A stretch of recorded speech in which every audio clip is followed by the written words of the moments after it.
오늘은 10월의 마지막 주일입니다. 우리는 사색의 계절, 순수의 계절을 보내고 있습니다. 이 좋은 시절에 우리의 신앙도 더 깊어지고 성숙해지기를 바랍니다. 성경은 질문하지 않으면 대답하지 않는다라는 말이 있습니다. 성서는 신앙의 사람들이 자신의 삶에서 제기되는 문제들에 대하여 진지하게 하나님께 질문하는 내용입니다. 그리고 그에 대한 하나님의 답변이 성경 안에 담겨 있습니다. 질문하는 신앙이 살아있는 신앙입니다. 하나님을 향한 질문이 신앙의 성장을 가져옵니다. 바라기는 저와 여러분 모두가 하나님께 진지하게 물으시기를 바랍니다. 그래서 우리의 신앙이 성숙해지기를 소망합니다. 오늘은 또한 종교개혁 기념주일이기도 합니다. 오늘 우리가 읽은 하박국 2장 4절을 보면 의인은 그의 믿음으로 말미암아 살리라 라는 말씀이 나옵니다. 사도 바울은 이 말씀을 로마서 1장 17절에서 인용합니다. 독일의 신학자인 마틴 루터도 이 말씀을 인용하며 이 말씀을 통하여서 종교개혁을 본격적으로 일으키게 됩니다. 본문을 살피기에 앞서 잠시 루터로부터 비롯된 종교개혁에 대해서 잠시 이야기를 나누겠습니다. 개혁이라는 말은 제도나 기구 따위를 새롭게 뜯어 고치는 것입니다. 그렇다면 종교개혁은 종교를 새롭게 고치는 것입니다. 종교개혁은 1517년에 루터로부터 시작되었습니다. 당시 로마 가톨릭 교회의 부패와 타락을 그는 비판했습니다. 이 종교개혁 운동은 부패한 당시 교회에 성경의 권위와 하나님의 은혜와 믿음을 강조했습니다. 루터 당시 교황은 베드로 성당을 짓기 위하여 면죄부라는 것을 만들어서 팔기 시작합니다. 특히 마인츠의 대주교였던 알브레히트라는 사람이 이 일에 앞장을 섰습니다. 그는 수도사 테첼이라는 사람을 고용해서 면죄부를 팔게 합니다. 당시 테첼이라는 사람이 면죄부를 팔면서 했던 그 말이 기록으로 남아있는데요. 이렇게 말했다고 합니다. 단순히 면죄부를 산 사람의 죄만이 아니라 그의 부모와 친지의 영혼까지 면죄부를 산 돈이 금고에 떨어져 짤랑거리는 소리와 함께 연옥으로부터 벗어난다. 무슨 말입니까? 면죄부만 사면 죄를 회개할 필요가 없다는 것입니다. 심지어는 죽은 사람을 위해서도 면죄부를 팔고 살 수 있다고 합니다. 회개할 필요 없이 오직 돈만 지불하면 영혼이 구원받을 수 있다고 주장했습니다. 이와 같은 타락과 불의에 대하여 루터는 항의합니다. 1517년 10월 31일 자신이 몸담았던 비텐베르크 대학의 성당 문에 95개 조항의 반박문을 내겁니다. 그는 공개적으로 질문을 던집니다. 95개 반박문의 본래 제목은 이렇습니다. 면죄부의 능력과 효용성에 관한 토론. 루터는 질문을 던지고 이 문제에 대해서 토론하기를 원했습니다. 루터는 이 반박문에서 면죄부로는 죄에 대한 하나님의 처벌을 사면할 수 없다. 그 사면권은 오직 하나님에게만 있다. 참으로 회개하는 신자라면 면죄부와 상관없이 하나님으로부터 이미 용서를 받은 것이며 면죄부는 필요치 않다. 그리스도께서 이러한 참된 회개를 요구하신다라고 주장합니다. 이러한 루터처럼 오늘 본문에 등장하는 예언자 하박국도 당시 유대교의 타락과 불의에 항의합니다. 루터가 95개의 조항으로 질문을 했듯이 하박국도 질문을 던집니다. 우리는 하박국을 예언자로 알고 있습니다. 하지만 엄밀히 말하면 그는 예언자라고 말하기 힘듭니다. 왜냐하면 하박국은 사람을 향하여 단 한마디도 말하고 있지 않기 때문입니다. 대신에 하박국은 하나님을 향하여 말합니다. 하나님과 대화를 나눕니다. 그는 2번에 걸쳐서 하나님께 질문합니다. 그리고 하나님으로부터 2차례 대답을 듣습니다. 여러분, 질문은 언제 하게 됩니까? 질문은 왜 하게 됩니까?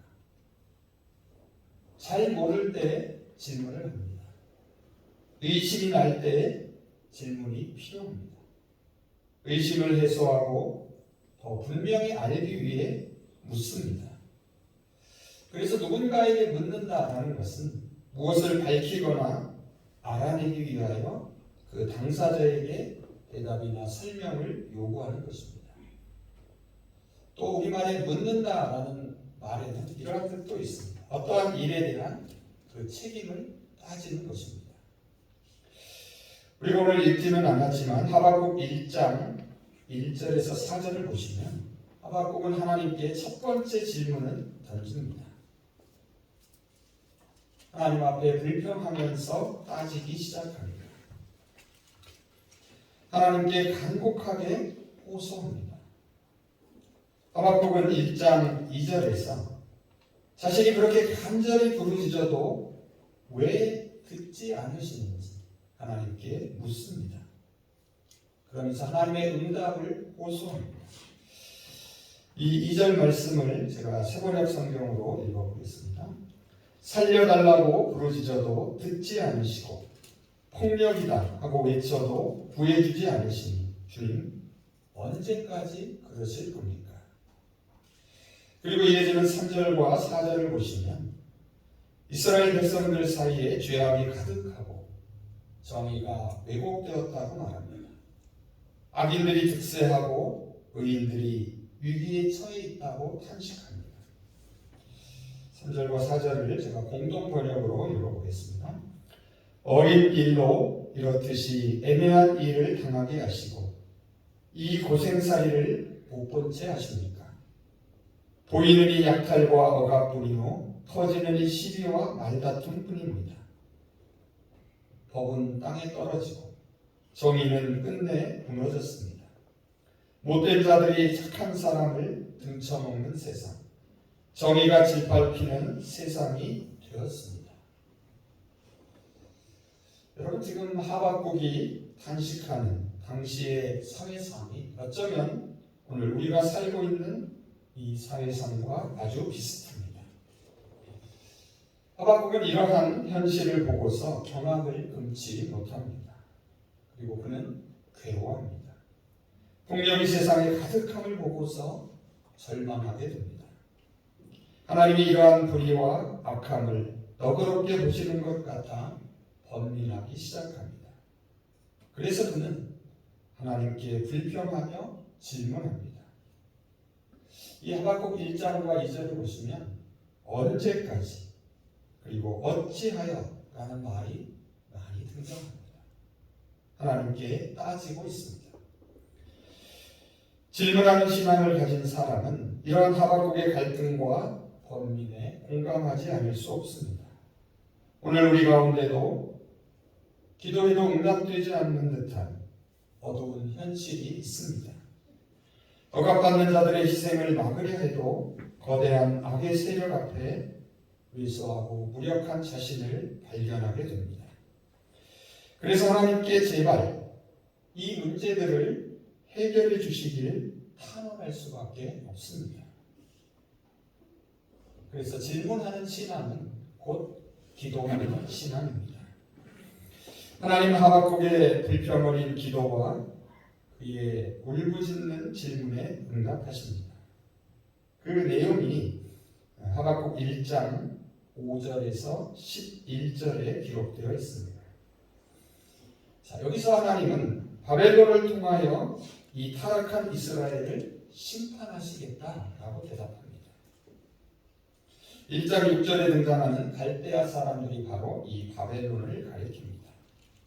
자, 그런데 왜 하나님이 바벨론을 일으켜 심판하시려는지 그 이유는 설명하지 않습니다. 그래서 하박국은 이 하나님의 대답을 듣고 놀라고 당황합니다. 왜냐하면 하나님의 백성 이스라엘을 심판하기 위해 오히려 하나님을 알지 못하는 이방 민족을 사용하시기 때문입니다. 이스라엘의 불의와 타락을 심판하신다는 사실이 하박국에게는 위로가 됩니다.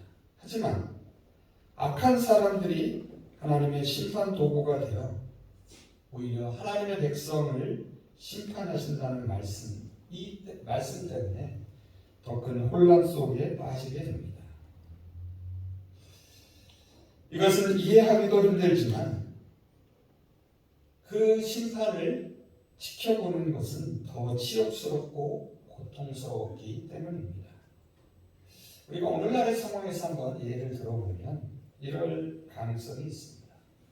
우리 믿음의 공동체의 그리스도인들이 신앙과 관련해서 잘못을 범했습니다. 그래서 이것을 벌하고 바로잡아야 하는데 교회의 지도자가 아니라 만일 하나님을 알지 못하는 무당이 와서 치리하고 벌을 주는 것과 비슷합니다. 하박국은 그래서 이것이 정말 하나님의 정의인지를 묻습니다. 어떻게 교만하고 악한 자들이 하나님의 뜻을 이루는 도구가 될 수 있느냐라고 따져 묻습니다. 1장 11절을 보시면 하나님의 심판 도구인 이 바벨론 사람들을 뭐라고 말합니까? 자기들의 힘을 자신들의 신으로 삼는 자들이다 라고 밝히고 있습니다. 그래서 하박국은 도무지 이해할 수가 없었습니다. 그래서 오늘 우리가 읽은 본문 1장 12절 이하에서 두 번째 질문을 하나님께 던집니다.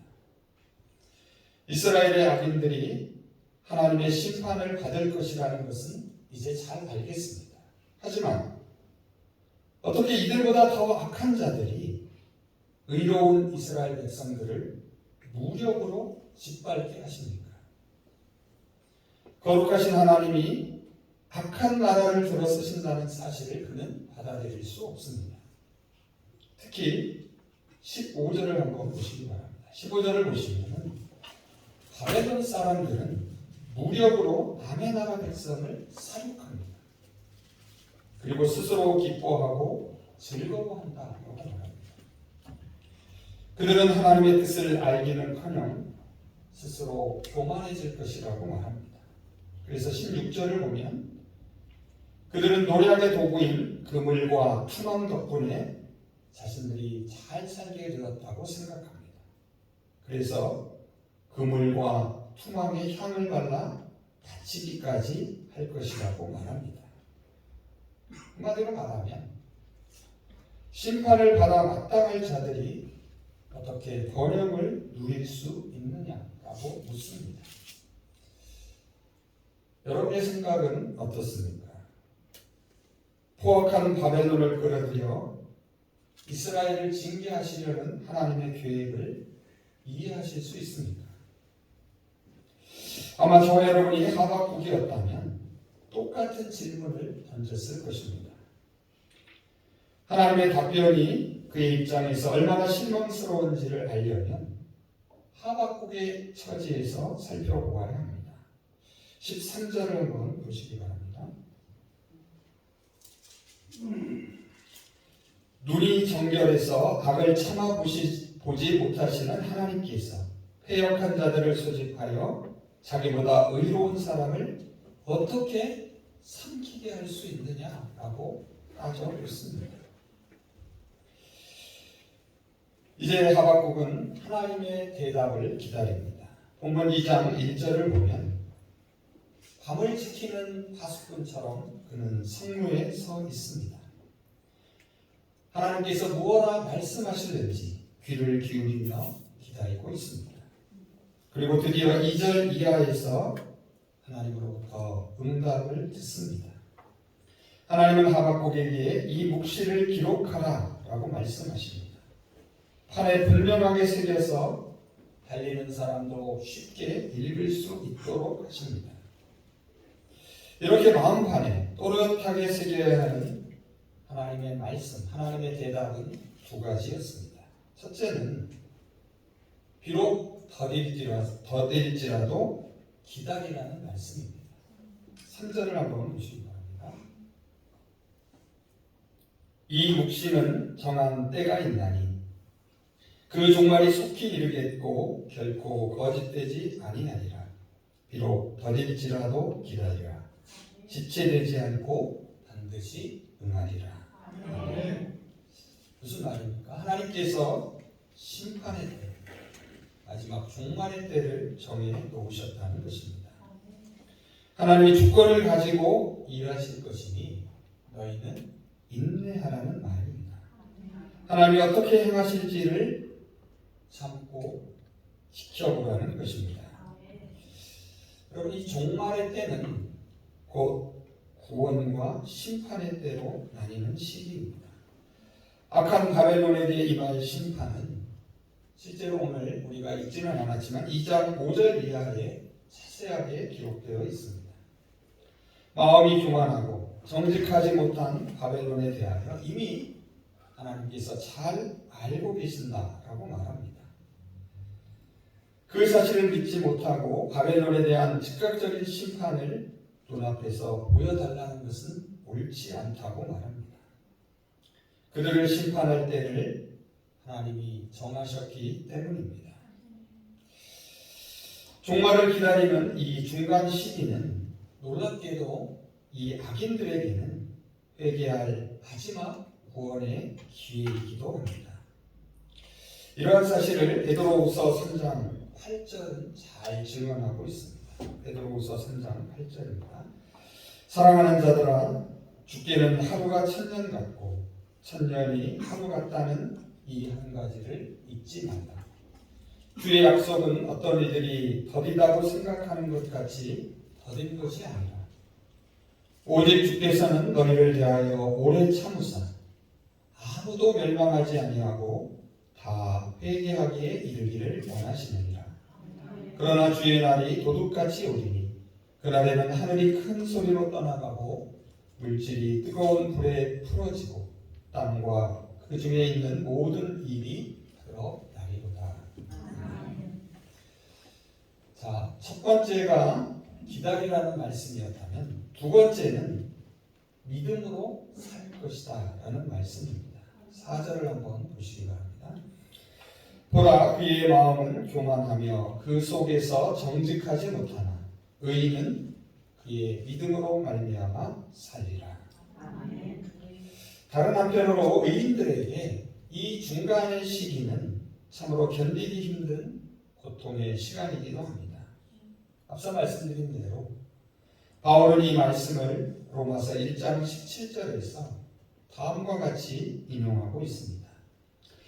복음에는 하나님의 의가 나타나서 믿음으로 믿음에 이르게 하나니 기록된 바 오직 의인은 믿음으로 말미암아 살리라 함과 같으니라. 아멘. 여러분, 근데 여기서 잘 보시면 바울은 누구의 믿음으로 말미암아 사는지를 명확히 밝히지 않습니다. 그래서 우리는 이 믿음을 두 가지로 생각해 볼 수 있습니다. 하나는 하나님의 믿음입니다. 히브리 말 성경을 그리스 말로 옮긴 70인역 성경이 있습니다. 그 70인역 성경은 이 하박국 2장 4절을 이렇게 번역하고 있습니다. 의인은 나의 믿음으로 말미암아 살리라. 여러분, 여기서 나는 누구겠습니까? 나는 하박국에게 대답하시는 하나님을 가리킵니다. 자, 그러면 여기서 말하는 나의 믿음은 곧 하나님의 믿음이 됩니다. 자, 그런데 하나님의 믿음이라는 이 말은 어색하고 이해하기도 어렵습니다. 그래서 이 하나님의 믿음이라는 말은 달리 풀어야 합니다. 하나님의 믿음은 하나님의 신실함입니다. 자, 그러면 이렇게 이해할 수 있습니다. 의인은 하나님의 신실하심으로 말미암아 살 수 있다. 구원의 근거는 오직 하나님의 신실하심에 있음을 다시 한번 확인할 수 있습니다. 자, 또 다른 하나는 의인의 믿음입니다. 오늘 우리가 읽은 구약 본문이 그렇게 번역하고 있습니다. 의인은 그의 믿음으로 말미암아 살리라. 여러분, 여기서 그는 누구입니까? 바로 의인을 가리킵니다. 그래서 의인의 믿음이란 의인 자신이 하나님의 신실하심을 전적으로 신뢰하는 믿음을 말합니다. 이제 말씀을 정리해 보겠습니다. 우리는 신앙과 관련하여서 질문하는 것을 꺼려하는 전통이 있습니다.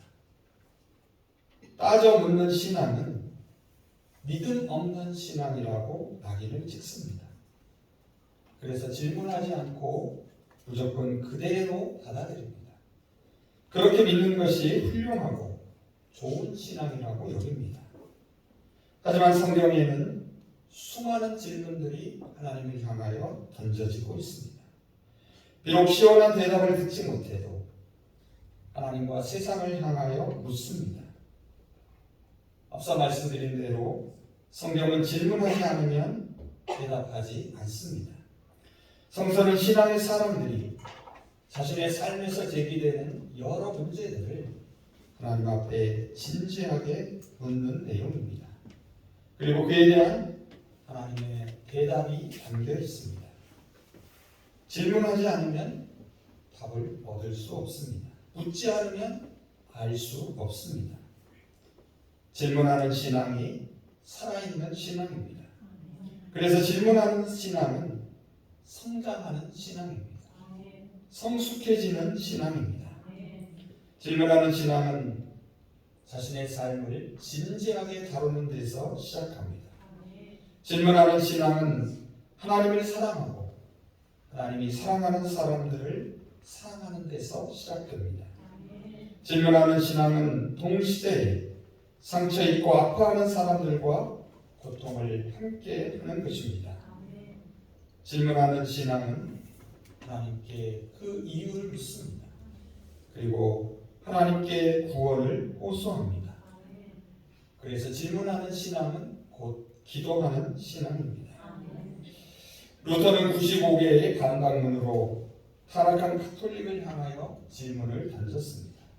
그리고 그는 하나님의 음성을 들었습니다.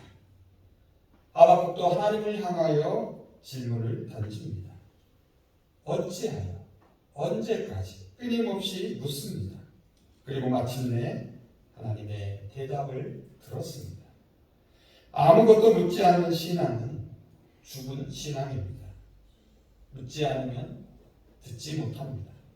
질문이 없다는 것은 소통이 없다는 것입니다. 소통이 없는 삶과 신앙은 죽은 것과 같습니다. 우리 그리스도인들에게도 여전히 질문이 있습니다. 착한 사람들이 왜 어려움을 겪는지, 우리 그리스도인들에게 어째서 나쁜 일들이 일어나는지, 악인들이 왜 오히려 승승장구하는지, 하나님을 모르는 사람들에게 어째서 좋은 일들이 일어나는지, 우리는 하나님의 공의와 정의에 대하여 질문하게 됩니다. 우리가 지금 당장은 다 알 수도 이해하지 못할 수도 있습니다. 하지만 여러분, 분명한 사실이 하나 있습니다. 우리가 이러한 질문을 던지는 동안 우리가 하나님 앞에 진지하게 서 있다는 사실입니다. 그리고 하나님이 우리의 이 질문을 듣고 계신다는 사실입니다. 우리의 기도를 이미 알고 계십니다. 하나님의 신실하심을 믿고 신뢰하시기를 바랍니다. 아멘. 오직 믿음이 마지막 때를 기다리며 지금을 살아갈 수 있는 유일하고 충분한 힘이 됩니다. 아멘. 이제 마지막으로 하박국의 질문에 답하시는 하나님의 말씀을 들으며 설교를 마치겠습니다. 현대인의 성경으로 읽습니다. 이것이 지금 당장 이루어질 것은 아니지만 이루어질 때가 정해져 있으니 그때가 분명히 올 것이며 반드시 이루어질 것이다. 비록 더딜지라도 기다려라. 지체되지 않고 그때가 올 것이다. 악인은 마음이 교만하고 정직하지 못함으로 살아남지 못할 것이나 의로운 사람은 믿음으로 살 것이다. 아멘. 기도하겠습니다.